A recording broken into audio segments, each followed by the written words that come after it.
So, Khalid, we've been seeing that the overall world is talking about, uncertain global economic outlook, inflation, labor markets. How do you see this year 2023 emerging for businesses, especially in the Middle East? Look, there has always been uncertainties in businesses, whether in the Middle East or globally. 2023, we are actually very surprised to see that business is growing. So we don't see, as for now, any recession on the horizon, on a near future. In fact, even Europe, they have announced that they are very optimistic and there will be no recession in 2023, which is amazing news. As for the Middle East in particular, and Dubai most particularly, is businesses are doing very well, and that could be translated by companies are actually hiring. Our hotels, whether in Dubai or Abu Dhabi, are full with very healthy demand and businesses that are already pre-booked for the year.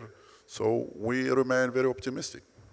So we are hopefully and fortunately not looking to face a recession very soon in the Middle East, is what I hear from you. Yeah, look, as I said, I mean, we like to see the glass half full rather than half empty, and we are very confident that the region will continue to benefit from the business environment that has been created by the leadership of UAE in particular, and now it's coming all over the Middle East. There are very strong fundamentals that will enable that growth to continue, and we are strong believers of that. Interesting. So even if there are some global impacts that you've been seeing that can impact businesses here in Dubai, how do you think, what challenges are you expecting to face as a business? As I said earlier, look, challenges will always remain. Uncertainty will always be there and has always been there, and volatility will continue to be there now. The challenges, one that I think everybody knows is the cost of funding, that it's significant today in comparison with a few years back.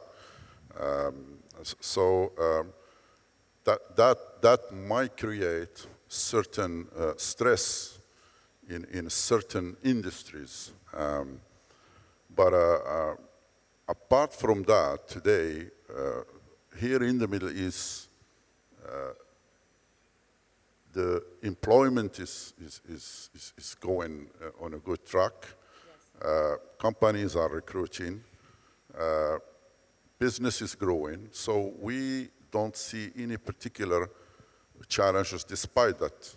However, I mean, we always have to be ready and agile to face any challenges that might arise due to these factors that I said, which is political or geopolitical risks and other volatility and uncertainties. So companies, they will have to maintain that risk in their structure and make sure that they have the resources and the plans ready to face whatever challenges that might occur in the future. Exactly. So what I hear from you is they have to be more agile, they have to be receptive to the changes and be adaptive. I think that's what we learned through the COVID outbreak also, that companies who could change themselves, adapt and transform were the ones who stood, the test of time at that point. So great thoughts. Thank you for sharing that. Also tell us, how important do employees become in times like this for organizations, and how can they make it better for them? Look, you mentioned the COVID, and I think that was, a very obvious challenge, exactly, especially when it comes to the employee side. So, and the difficulty was really to balance between, the existence of the company or the survival of the company and the well-being of the employees. So it was very dramatic for certain companies, unfortunately. However, I believe that everyone should have the culture within the company of efficiency, agility, and resilience. So this is something that needs to be built within the culture of the company that not only help to face any challenges that might occur, but will also help to maintain the productivity and to position the company, in a better way. So we believe that employees' well-being is essential, very essential, but also the financial performance of any organization is essential to maintain the well-being of the company. So it's a cycle. We have to be very pragmatic here. Yeah. I heard a lot of preaches towards the well-being of the company, which we are there too, but it has to be addressed in a very careful manner and retain happy employees, but not at excessive cost that would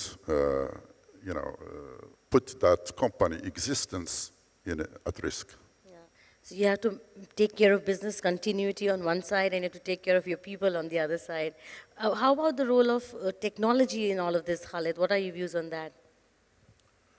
The technology is evolving day by day, and today we have systems that manage many aspects of our organizations, from the operations to and the HR as well. So there is models that do manage that. But we again have to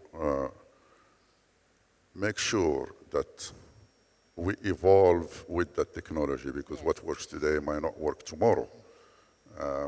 Artificial intelligence is way developed today, and we are very confident that will continue to be developed, and that will create, again, a need of digital transformation at all levels of the organization.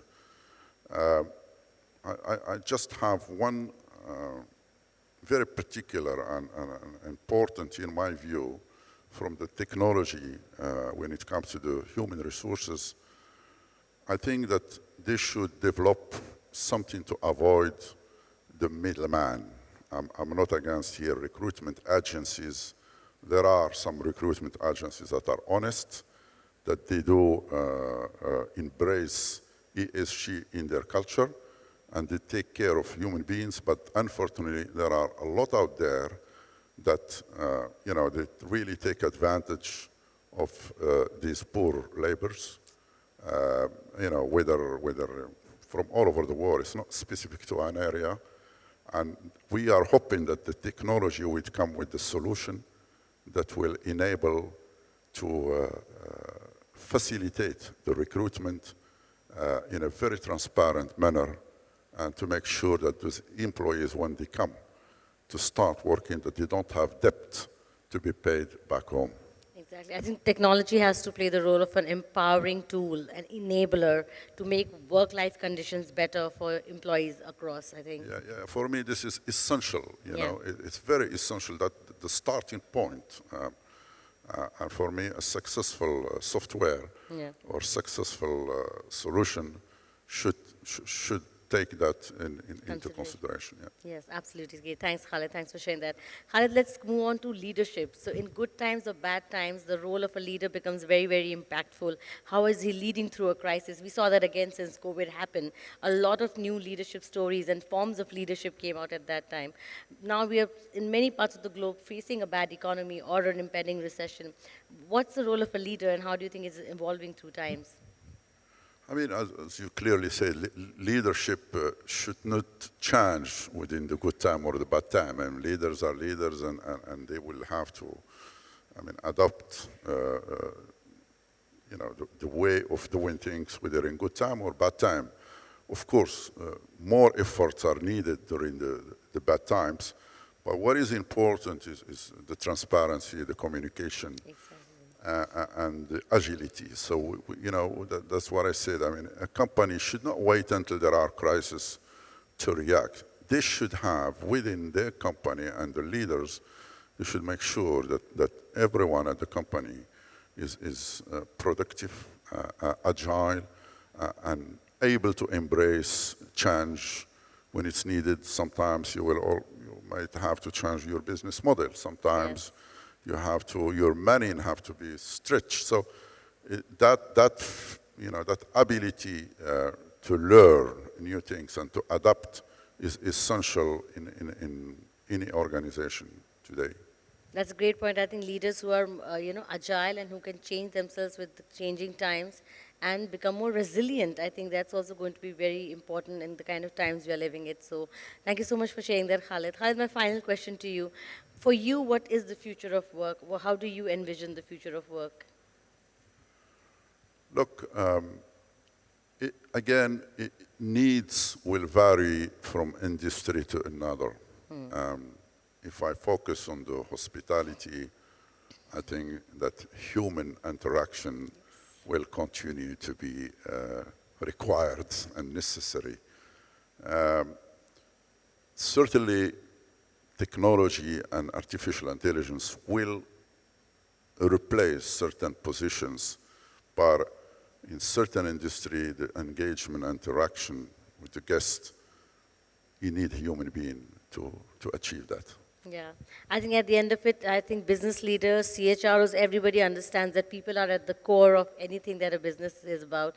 So if you can keep the human interaction, the human essence alive, that's what the future of work will be. It will remain human, no matter how much technology comes in. I think they'll go hand in hand, right? Absolutely, that will remain. I mean, whether you have 25,000 workers or just 20 workers, taking care of people will always remain the center of our businesses. Yes, absolutely. Thank you. On that note, Khalid, thank you so much. It was a very, very inspiring session. It's very interesting to know how being a business leader also, your focus is still people, still making better conditions for them, still keeping the human touch alive. So it was great having this conversation. Thank you for joining us today. Thank you very much for having me. Thank you. Let's have a huge round of applause, everyone, for Khalid. It was a pleasure hearing him.